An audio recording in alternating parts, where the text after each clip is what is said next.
So finally, I have my mom with us today on the podcast. And this has been a long time coming. I'm so excited to talk with you. I'm super happy you're here. And we've been through a lot. We're obviously a mother-daughter team. We're friends and we're colleagues. And I'm just so grateful for all the learnings that we've been through together. And I know we have a lot more to learn.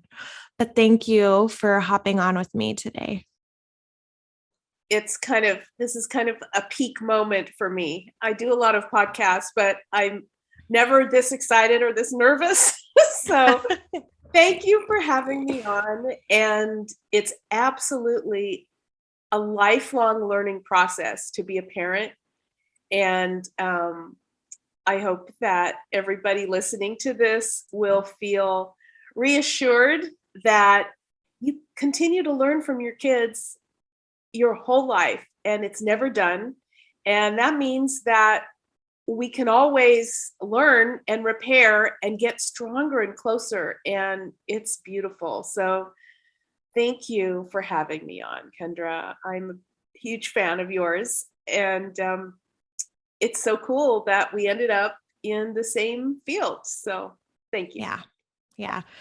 No, it's different. I mean, for those listening, my mom and I, we talk a lot, obviously as a mother and daughter, but we talk a lot about cases. And I see a lot of clients in my private practice, and we've become really close talking about really tricky, complex cases, specifically related to your specialty of parenting.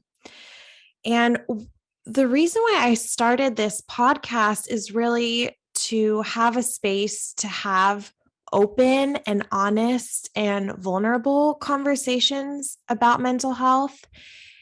And I'm excited for today, but also our talks to come, because I think it's important to be real. And you and I have a real relationship that has peaks and valleys. And it's just really nice.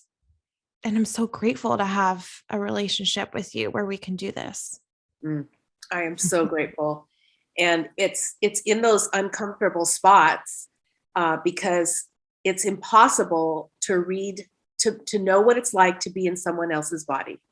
It's impossible. That's one of the conundrums of being a parent. So the uncomfortable spaces is the most interesting place. And I have said, and I believe that my children, and you're one of three, are the guides, are the teachers, and there's nothing more in-depth self-development than being a parent. Whether you want to or not, you're forced to face yourself. And I'm so excited to talk. This is going to be a series, I'm sure, of many over the years where we just kind of wade through it with honesty and with vulnerability, I think, and also just including this really interesting time in our field where so much is changing. And I know that in your program, because you were trained more recently, but also in your self-exploration, you've included a lot of relational neuroscience, and you know a lot beyond what traditional psychology offers. So it's a paradigm shift time, and it's really great to be in the zone with you. Yeah. And one more shout out before we jump into our topic. You have influenced how I work as a therapist, not just a piece of how I work, but I am incredibly grateful for, talk about paradigm shifting, the pioneering work you're doing. It's so exciting. And at the end, you can share about everything that's coming up for you, because I know there's a few releases, but I'll be forever grateful, because a lot of mental health, a lot of psychology you have taught me is old school, and it's the old method of looking at things, specifically kids and their behaviors. But one of the reasons why I love talking with you is because it also applies to adults. So, really getting it right on what behaviors are, why we struggle, why we act out when we do, regardless of age, is very exciting and very important. So, speaking of acting out and challenging behaviors for both children and parents, today I want to tackle the controversial topic of spanking. I am tired of staying quiet on this one. And I know so many of my well intentioned friends and my clients still to this day they're starting to learn the research about why it's bad, but they still struggle with spanking, and they feel like there's nothing else to help change a child's behavior. So we'll jump into this, and I can't wait to hear, your background and your ideas on why spanking is just not effective. So there you go. You're courageous. You're jumping right into a controversial and important topic. So I'll follow your lead. I haven't really spoken a lot about it, so I think it's an important topic. It's a hot topic. So where to begin? I have a lot of clients, and again, personal experiences of friends and family members who share some common phrases with me around spanking and around their frustration. And one of the things that I hear time and time again is, my child just won't listen to me, or they won't learn any other way. I have to spank, or I have to X, Y, or Z, a timeout, take away their favorite toy. We have to leave the party. So there's obviously many shades of discipline, but I wanted to go to the extreme shade of spanking because I think it will grab people's attention. But I would love to hear from you about why discipline doesn't always work. And we'll get to rare examples of when it does work and why. But why would you say discipline is not effective when a child, in air quotes, acts out? Well, it's a really huge and big question. And so let's first of all just take the word discipline, because I think that our understanding of what it means is kind of all over the map too. My friend Tina Bryson and Dan Siegel in one of their books, I think it's The Whole Brain Child, talked about the definition of discipline, and really the early definition of discipline means to teach.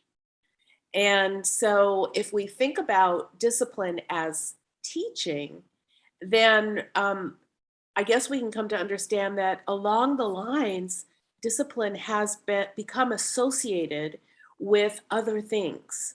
And maybe those other things are helping a child understand right from wrong, viewing behaviors as either good or bad, or non-compliant or compliant, desired or undesired. I think somewhere along the lines, the word discipline has morphed into essentially thinking about helping children in a more binary way of rewards or consequences. And before I go on, I know that you'll agree is that we are all in the same boat of learning about all this stuff, and so I always want my conversations to be a no blame, no shame zone. So if you're hearing something, you're thinking, oh no, am I doing something wrong? It's like, please be gentle on yourself and know that you're not alone. This is a learning curve, and some of this is coming to face with our automatic reactions that we might do because early on we were programmed to behave a certain way around other certain behaviors through our own, how we were parented. So it's a very tender topic, and discipline, what it means, what it should mean, I think that it should be redefined as teaching and as something that we can embrace in terms of being loving parents who provide boundaries for our children, because we know children need boundaries. We know they need guidance and leadership. All that, all that's good stuff. But I think things went off the rails, in my opinion. Things went off the rails in the 50s and 60s after the field of behaviorism was born. Because around the same time of behaviorism, like before that, it's just like really quick history of psychology, as you know, the humanistic psychology, Carl Rogers, one of my early professors had Carl Rogers as his professor. And my early training was in this lovely, human centered, very respectful of human beings, unconditional regard, positivity. It was before the positive parenting movement. That was a very nice container of humanistic psychology. And then somehow the very interesting research that came up, in Russia and then at Harvard came along to Ivar Lovaas at the University of Washington, and then to UCLA, sorry. A whole field of behaviorism was born. And that field got a lot of coverage. And it originally was used a lot for treating, in air quotes, autistic children. And then it came into the parenting literature, into the parenting approaches. And I think that's where our idea of discipline started to kind of go off the rails, because it merged with this idea that children need to be rewarded or punished, consequenced or reinforced, coerced maybe, and that kids really need to be taught lessons. And if we don't teach them a lesson, they may grow up to be unruly or not good citizens or impolite people. And I think parents have a lot of pressure to raise up good kids. I know I did. You want your kids to be polite citizens and respectful of adults. So somewhere along the line, we became to associate discipline with being a good parent. And I think we need to redefine all of that now in light of relational neuroscience and the wisdom that we can learn from what's happening in the body, what's really happening when a child has a very challenging behavior. Yeah.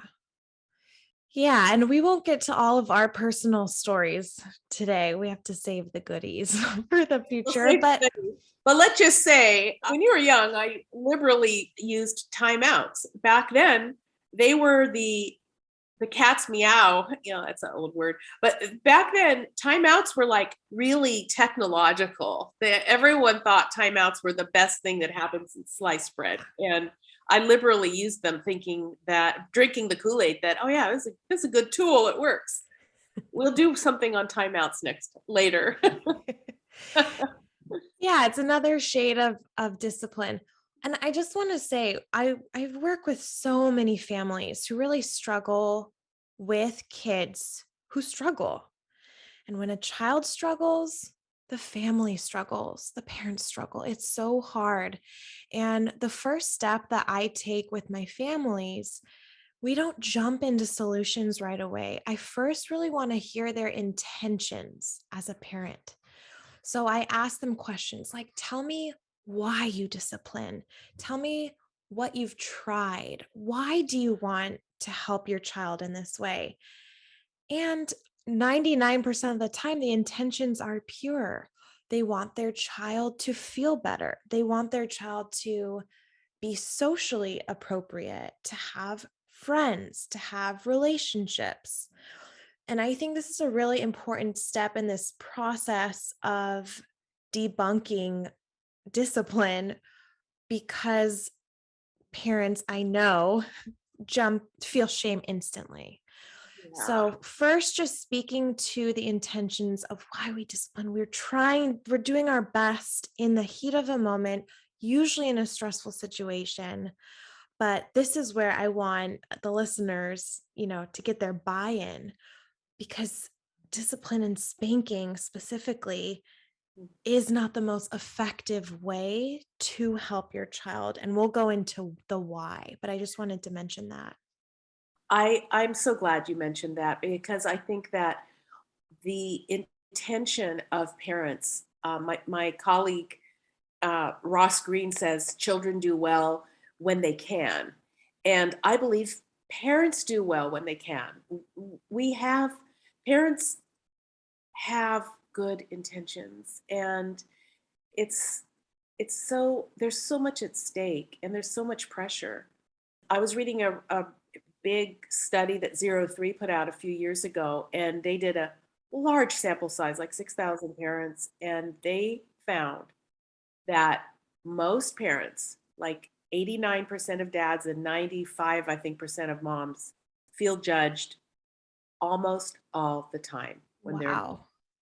parents feel so Wow. judged, which tells me that we're judging ourselves and we feel like others are judging us, and it just lets us know how high these stakes are. So yeah, go easy on yourself, and let's just put out there that in no way am I thinking that a parent who chooses to spank their child is intending to cause any stress, extra stress for the child. I don't Yeah. believe that. Yeah. I really don't. Yeah.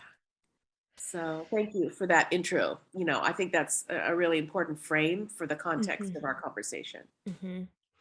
Yeah. And the purpose of this episode to address it is to give the parents listening new tools, different strategies, different ways of looking at things to get to the same endpoint, to help their child blossom and to really support their development instead of just tackling the behavior. 100%. So let's get into it. Let's start with an example. Are you good with that? Yeah. Okay. Sure. Let's say Throw it let's at me. work with a toddler age. Okay. So a toddler, a pretty common one, which is sad. It's sad, but it's common. I'm really wanting to speak to the listeners. Toddler, let's say 3, continues to hit the dog Mm. occasionally. And it feels like the timing is random. The parents obviously love the dog. They want to protect the dog. They're frustrated. And the child just really isn't listening and responding to the parents asking this toddler to stop. Yeah. They feel like the only tool they have is spanking. Mm. So, can you help the listeners understand what's below the surface of what could be below the surface of the behavior of hitting the dog, and why it might be tempting as a parent to only think there's one strategy to fix this? Sure.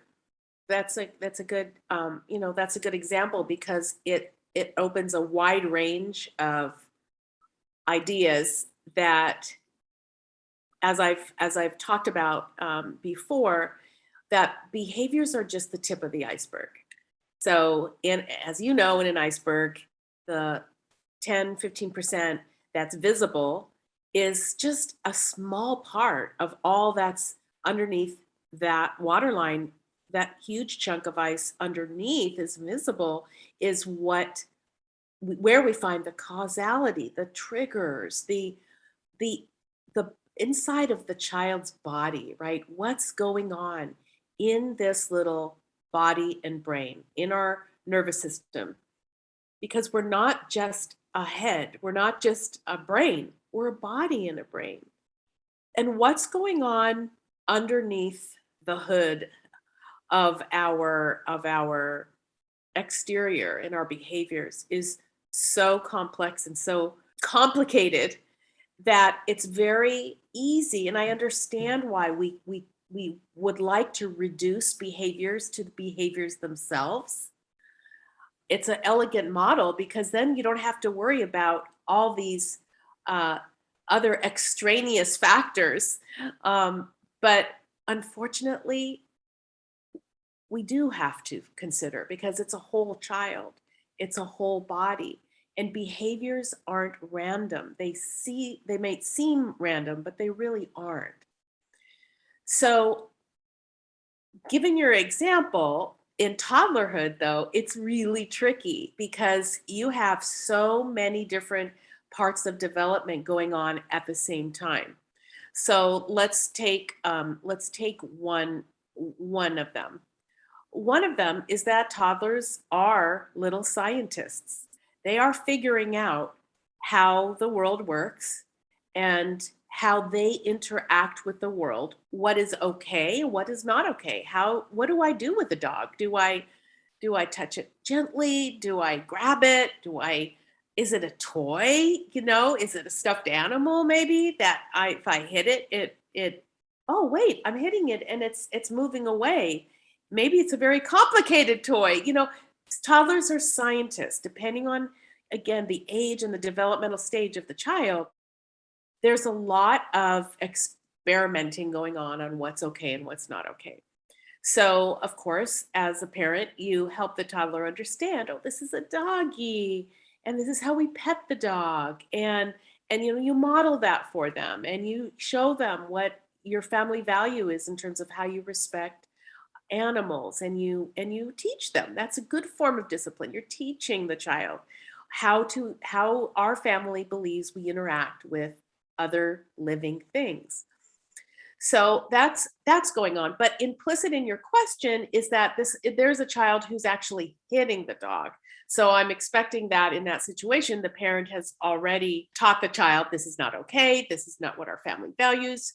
You should not be treating the dog like this, and has really probably talked ad nauseum to the child about how to behave, and is feeling so frustrated. So another piece comes in toddler development specifically.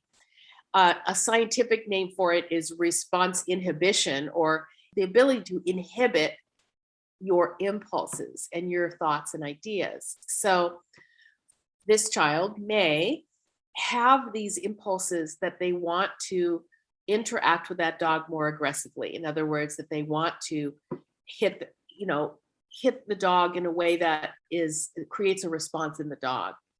And they're experimenting with what that feels like and what that power feels like. And even though they've been told it's not okay, they are probably south of, that means not even quite at the ability to control their impulse to do an action. And that is part of something called self-regulation, where we are able to purposefully direct our thoughts and direct our bodies and our behaviors, and suppress those things that we're not supposed to do. And that's part of what we call the expectation gap, when we think children are able to self-regulate when they really can't. So I would, again, on that particular situation, in a 3-year-old, they're just getting started on the self-regulation journey. So it's likely that the child is not trying to hurt the dog, or has bad intentions, or is disrespectful to animals, but it might be that it's just too tempting. Something about this dog and interacting with it that aggressively is very tempting for the child. And so we need to figure out a way to help that child build their ability to prevent themselves from doing that. Third, and I'll finish up, but there's probably so many more, but another idea is that sometimes when a child is in a state of dysregulation and they are in a agitated state where the part of this nervous system, the fight or flight response, is activated, sometimes they can hit dogs or other people or siblings or, living and non-living things, because that is part of the fight response. And when that is going on, that is an indicator that the child needs soothing. And in a situation like that, you might think, well, how do I discipline and soothe at the same time? But it's possible. You can set a nice firm limit. No, we do not hit the doggy. But also, like, my sweetheart, I understand it's frustrating. You want to touch this doggy a lot. And but this isn't okay on how you're doing it. So you can be set a boundary and be empathic and loving at the same time. So sorry, that's a long-winded explanation, but they're so like that's a good example of hundreds of reasons why a child might. And I only went through three of the ones that came to mind first. Hmm. Yeah, yeah. There's endless reasons why, a, especially a toddler, might do something, including just like a blood sugar dip, or Right. a Right. new sibling coming on board, or jet lag. I mean, there's probably thousands of reasons Their why. stress triggers, yes, they Yeah, may be suddenly tipped into this, what we call it, is it's an adaptive response, even though it's not adaptive, it's adaptive to that nervous system because the nervous system is under duress yeah, and it's trying to feel better through motion, through movement. And that's really what challenging behaviors are movement, either of your mouth or your body really fast. And we imbue meaning to them sometimes because our culture doesn't really define a range of reasons for challenging behaviors. We don't really ever say, oh, that child must be at the level of needing some deposits into their body budget. They probably are so depleted right now that they are not able to control or self-regulate. And that's a signal to go home, take a nap, feed the child some food, slow things down, whatever that individual little body needs to regulate better. yeah. Or even just have adjust your expectation that this little one can spend this much time in the same room with the dog. So even like creating a physical boundary. But what you're saying is important. And what I see a lot again with parents is that there's an assumption that this little toddler's, or this child, adolescent even, their brain works very similar to their own brain. So Mm, when you hear something, when you hear no, don't do that, you should remember that. And then the next time you have that urge to do it, you shouldn't do it because mommy or daddy asked you not to.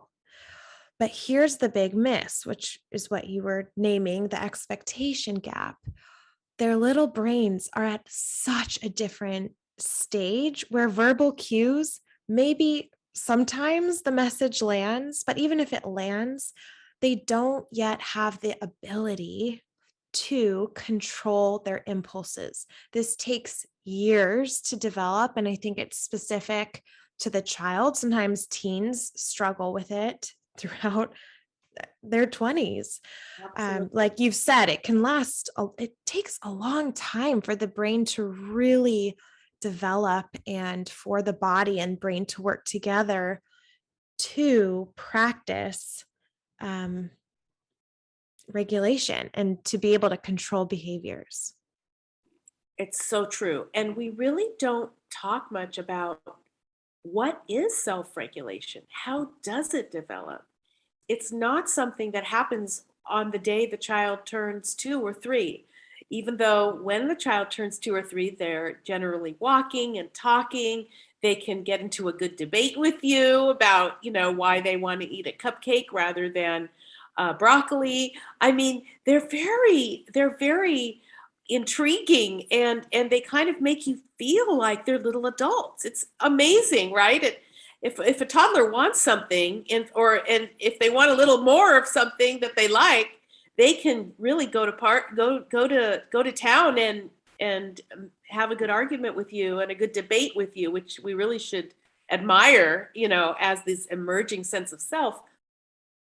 But that doesn't mean that they have self-regulation. Toddlers still need the majority of time to have co-regulation, to have another person coming alongside, helping their body stay calm during a transition or an unpredictable event, or when something is really hard for them. And that's what really helps develop self-regulation. It isn't teaching them or getting them in trouble. It's witnessing the struggle and staying connected in this relational dance that starts in infancy and continues. Yeah. So an example just came to mind, and give me your thoughts and feedback if this lands for you, but with the dog example, or let's use something else. Let's say I love the color of the cup or the plate. This is another common one with toddlers. Okay. I want a different plate, I want a different cup or a different meal. So let's say it's dinner time, toddler's throwing a fit, you're tired, you're exhausted, you've asked the child to just eat the dinner, you're not going to switch out the plate or the cup again. And then you end up either spanking or sending them to their room or doing some form of discipline. Is that like telling a child to think about why they can't do algebra when they're still like learning addition? I'm trying to land this idea of why it's not effective. Yeah. Any thoughts on that? Because their brain can't yet do the math of algebra. They're still in the very early stages of understanding what math is to begin with. And so asking a child to go to their room to think about it is kind of like asking them to solve a math problem they can't yet solve. Does that land with you? Yeah, it totally does. And it's along the lines of how enamored we are with teaching children. Like you could try to teach algebra to maybe some brilliant 2-year-olds can understand algebra, but you could try to teach a toddler about advanced math forever, and they're not really going to get it because the bottom structures aren't there ready to understand that complexity of symbols and the pattern recognition that you need. So I think that that's absolutely true. And just on the expecting one thing and getting another theme, which is so big in toddlers, I have found out through this great theory, the theory of constructed emotions, and it's the research lab of Dr. Lisa Feldmen Barrett. And she just got awarded one of the highest awards for research from the American Psychological Association. She is amazing. Her research is amazing. And I was reading about what she calls prediction errors. And so basically, what it is humans love prediction. We like to predict what is going to be happening in our future, in our immediate future, and in our future, because when you can predict something, you can keep yourself safe. So it's like it's in us phylogenetically that humans love prediction.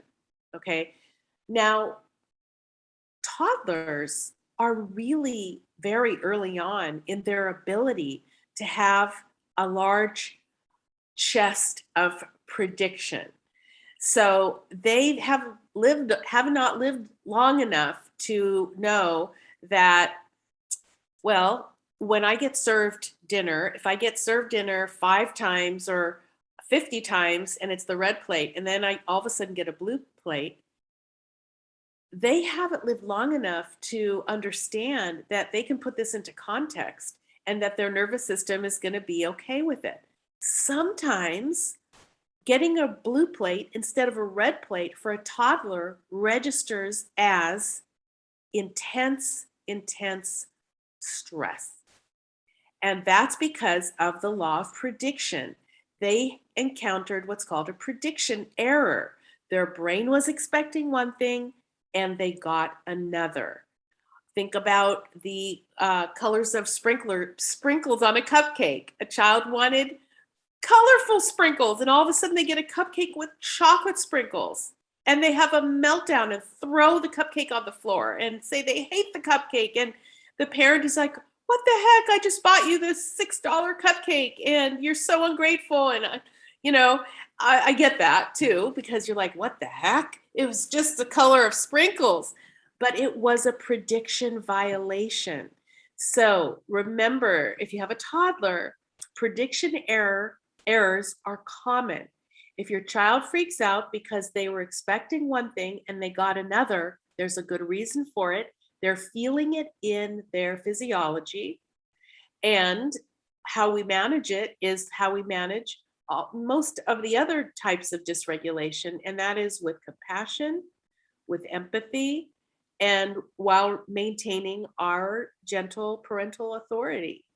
So you can do both, but it's a mile a minute, man. You just don't know what they're going to react to and what's going to set them off. It's hard. Yeah. I have a lot to say and to share about toddlerhood, and I know you do too. So I think in episodes to come, I want to continue to unpack why toddlers are so challenging and really can challenge a parent's nervous system to the next level. It's totally different than the newborn phase. It's totally different than the years following toddlerhood, but it is important, and I'll continue to share. But before we kind of wrap up for today, I want you to speak about what happens in the parent's autonomic nervous system, especially with spanking. But this again can apply to other forms of discipline. So I do want to get to the downsides of spanking and of discipline and why it can do harm. And again, no shame or blame zone. But I do think this is important to talk about because there is a downside. Yeah. And it's why major organizations involved in child welfare and child care are against spanking. There's a reason for it. So let me just say that from the perspective of relational neuroscience, so from the perspective of understanding how resilience develops in humans, and resilience is really the ability to adapt through change and to be flexible in one's life. And of course, we all want that for ourselves and for our children. But what we know is the foundation of resilience in the human being. It is safety in relationships. So if we think about spanking, let's first think about it really quick from the child's perspective. Oftentimes, children are spanked when they are in a state of dysregulation of, like you said, of their autonomic nervous system. What does that mean? It means that the child has registered sufficient levels of stress or threat, subconsciously often, and that their body is poised to move in ways that are defensive and are not purposeful, but they are instinctual.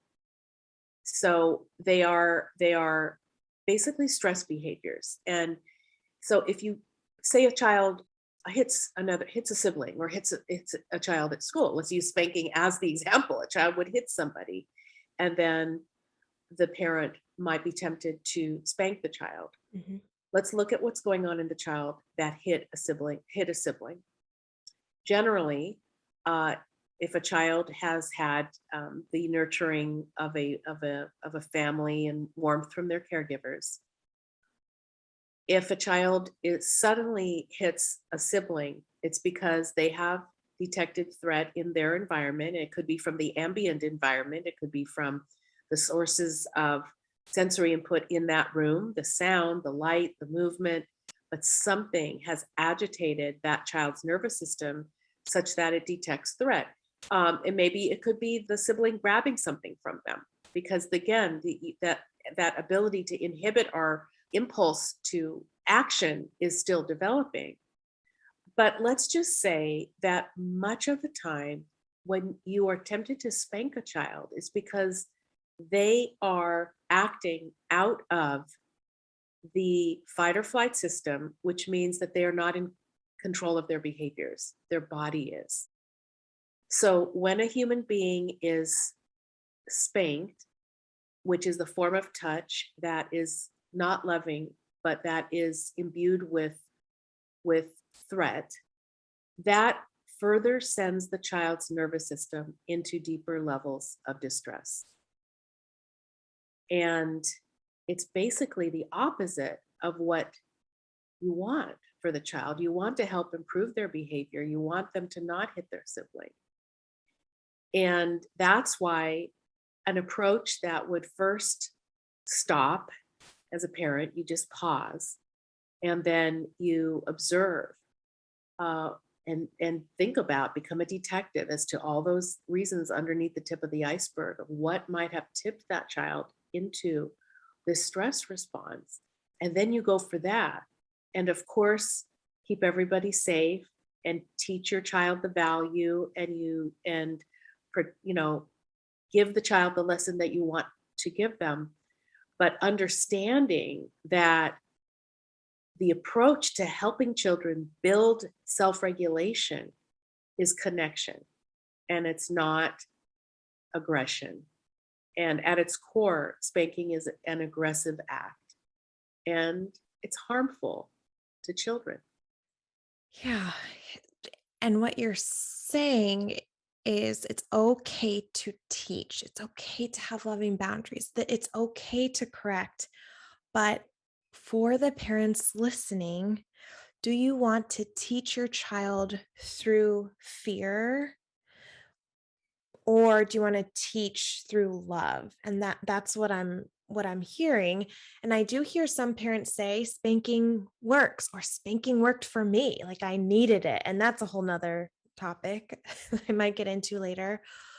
But spanking can work, but if we were to have the equipment to look at a child's internal state, we will probably see it's working, because they're in a higher level of distress or possibly submission to to the instruction or to the spanking. Would you agree with that? Yeah, because it's associative learning. They're associating a behavior with an action, and we are predictive creatures. So that would, of course, it might reduce a certain behavior, but is that the pathway that you really want to use? And most parents that I speak with feel yucky after they've spanked their kids.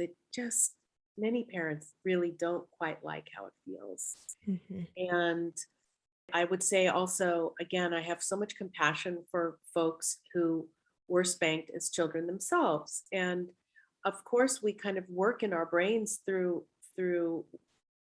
what's called cognitive dissonance, that we don't want to believe that our parents did anything to harm us, and we turned out okay, right? And so I have so much compassion for that, and I'm glad that if you were spanked as a child, that you feel like you are okay, and that's great.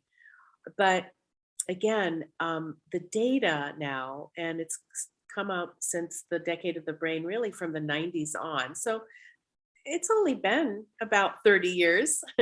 And that's not that long to change our long held beliefs, held down through generations. But the data from science and in the neuroscience and how individuals develop resilience, you can look up so much information on Harvard's Center on the Developing Child. They have beautiful graphics and plenty of research, a lot of it coming from Dr. Ed Tronick and Dr. Brazelton and many of the early pioneers in children's development, that truly the way to develop children who will have the ability to choose right from wrong and who will be connected to you, have strong attachments, and who will be kind to others is through a warm, connected relationship where truly you are teaching as a parent,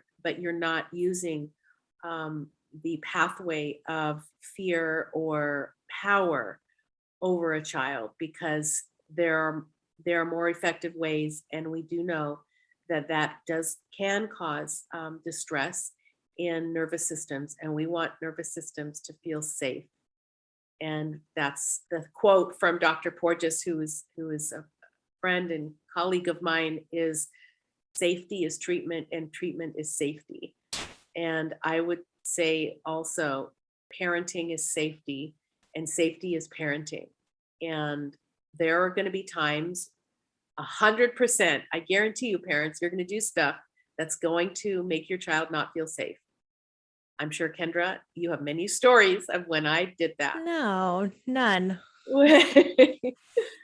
But I think, as you believe that the intention, like you started out this conversation, our intention is to treat our beautiful children as good as possible, raise them up as well as possible, and with the goal of helping them to survive in this world, which, as we know, is getting harder and harder to be in. What a difficult past few years our whole world has been in. So, Yeah. Well, we could go on for hours.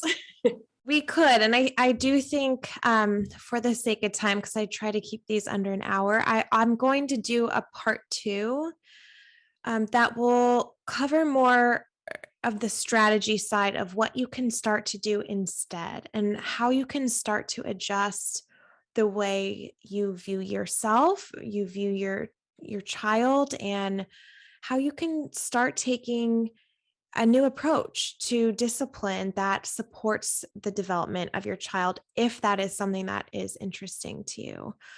Because the state of your own nervous system as a parent is probably the most important part of the discipline process. So I will get into that next week. I'll post it next week. But thanks, Mom. This is fun. This is the beginning, and you're already dominating the field of psychology and parenting. I'm super excited. But before we finish, is there anything you want to share? I know you have a flip chart coming out. Is that right? Oh, yeah. I have yes. Beyond Behaviors was really has been a wonderful tool for parents to use. And teachers. And so we found out that a lot of parents are bringing it to IEP meetings and school meetings. And so we, the folks at PESI, the publishing house, developed along with me, a flip chart, which has the basic, most important takeaways from Beyond Behaviors. And it's in a 22-page flip chart that has a dry erase side where you can write in stuff and track your child's progress. And then erase it and keep on going back to it. Also useful for the basic concepts in a neurodevelopmental approach to challenging behaviors. So it's available for pre-sale right now on Amazon, and it'll launch on December 7th. Amazing. And your 2 books, right? Beyond Behaviors and we have I have a new parenting book coming out in March, Brain Body Parenting. Yay, very exciting. And you're in it, Kendra. Except for I didn't use your name, but stories are in it. A lot of stories of the mistakes I made as a parent, with compassion for myself, of course. Of course. Yeah, we didn't even get to our own examples of when I was little and when you were parenting, and I think it will be great to talk about those eventually, and not with an agenda, but just because it's relatable and it's hard and it's also beautiful. And I just appreciate your openness and willingness to look at all this. And I know you're impacting so many parents, which is it's the best. It's the best gift you can give. So, well, it's the best gift to be able to do this work with one's daughter. So thanks again for having me on.